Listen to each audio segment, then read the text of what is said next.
Hi everyone, welcome to my channel and welcome to Week in Nintendo. Each week I like to go back through the biggest Nintendo headlines so you can get yourself all caught up on all things Nintendo. Now I did take a break over the holidays, but this past week and the first few days of 2020 have certainly been busy. So with all that out of the way, let's go through this week's Nintendo news. On Sunday, in a series of tweets, Bayonetta director Hideki Kamiya tore apart the Nintendo Switch home menu with varying translations making their way around the web, some sounding far harsher than others, but essentially he called it a piece of crap, saying you have this one row of giant icons and then a fairly disorganized all games folder at the end, and went further by saying, I wonder if these UX designers have ever even played the Switch. So pretty harsh words coming from Kamiya, who's known to be a bit of a troll on Twitter, but I have to agree with him here. We're very close to the Switch's third year, and I think at this point we're long overdue for a bit of a home menu overhaul. Also on Sunday, Nintendo updated their future network maintenance schedule, noting that all network services would be down for an hour late in the evening on Monday, January 6th, leading many to speculate that this could bring us firmware version 10.0.0 with some much needed improvements to the Switch OS, and perhaps coinciding with the yet to be announced January Nintendo Direct. But if history has taught us anything, the smartest thing to do here is just expect improved stability, and maybe you'll be pleasantly surprised. Or maybe the update happens Monday, and we get an announcement for said Direct on Tuesday or Wednesday, with the Direct airing Wednesday or Thursday. It could happen, we'll just have to wait and see.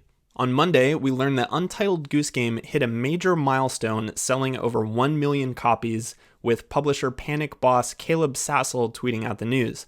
Now, we still don't know the exact numbers by platform, but I'd imagine that the game coming to PS4 and Xbox One after its Nintendo Switch and Epic Game Store exclusivity helped push it over the mark. So, big honks out to Untitled Goose Game for hitting that impressive number. On Tuesday, the official Shin Megami Tensei Twitter account announced that we should please look forward to follow-up news on Shin Megami Tensei 5.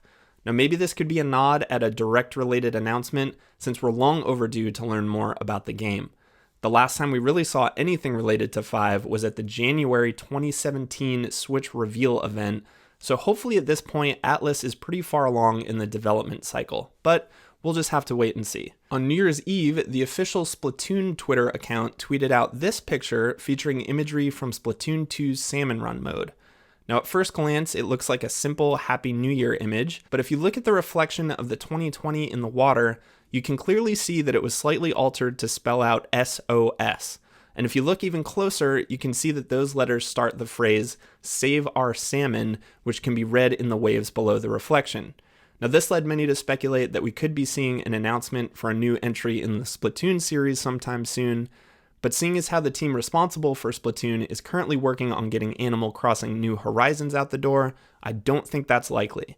But maybe we are seeing some sort of update to multiplayer, or perhaps some new DLC pack being released, but I'd be really curious to know in the comments below, what do you think this all means? On Wednesday, the Animal Crossing New Horizons website was updated, showing off some gorgeous new screenshots as well as a short commercial, with the North American box art and the English version of the commercial being released the following day. Oh man, am I looking forward to this game. The visuals just look so inviting. And while I would have loved to be playing Animal Crossing over the holidays, I am thankful that we'll hopefully be getting a better product due to the delay. And realistically, my current Nintendo Switch backlog is thankful for the delay as well. On Thursday, rumors started circulating due to a listing for Red Dead Redemption 2 on Switch.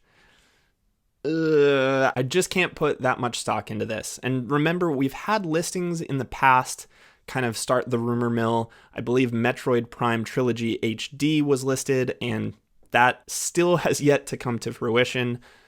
Granted, that's probably due to the delay in Metroid Prime 4, and they were hoping to put out that collection somewhat closer to its release.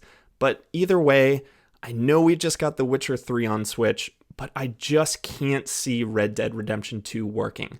It's just that much more demanding, and I think the sacrifices they'd have to make to get it to run properly on Switch would lead to things looking as polygonal as Elon Musk's Cybertruck. So Maybe I'm totally wrong and I'm going to be surprised here. I mean, Doom was a big surprise, and The Witcher 3 is really jaw-dropping in handheld mode, but still, I don't know. What do you guys think? On Friday, we got the Nintendo Switch launch trailer for Dr. Kawashima's Brain Training, the follow-up to the very popular Brain Age series on DS and 3DS.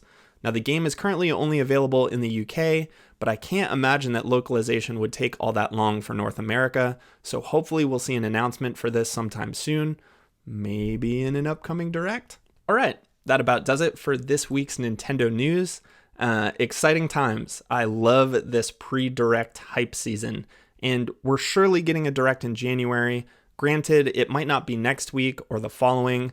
It could fall into the second half of January or potentially get pushed into early February. But either way, we really don't know much about what's happening in 2020. We have Tokyo Mirage Sessions Sharp FE Encore and Animal Crossing New Horizons, as well as Xenoblade Chronicles Definitive Edition. But other than that, it's wide open, and Nintendo loves to surprise and delight, so hopefully they keep that tradition up and we're all due for some surprises in the very near future. Let me know in the comments below what you're looking forward to. Are we finally going to see Pikmin 4 coming to Switch? What other rumors would you like to speculate about? I love talking about this stuff, so pop in those comments. Let me know what you're thinking. And before we go, it's time for 20 years ago today, where we look back at what was happening with Nintendo 20 years ago this week. Now, we're still in a bit of a lull. The biggest thing we're looking forward to right now is Mario Party 2 coming to the States on January 24th.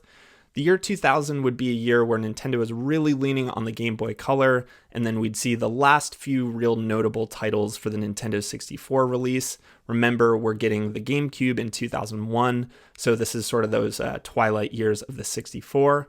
But as we move into the later half of 2000, there are definitely quite a few exciting releases, so stay tuned for those. And if you stuck around for all that and liked what you saw, please consider liking and subscribing. We're starting out small here, but I've seen quite a few subscribers come through recently, so I wanted to thank those who've subscribed. And until next time, have a great weekend, play some video games, get hyped for that upcoming Direct, and I'll see you guys in the next one.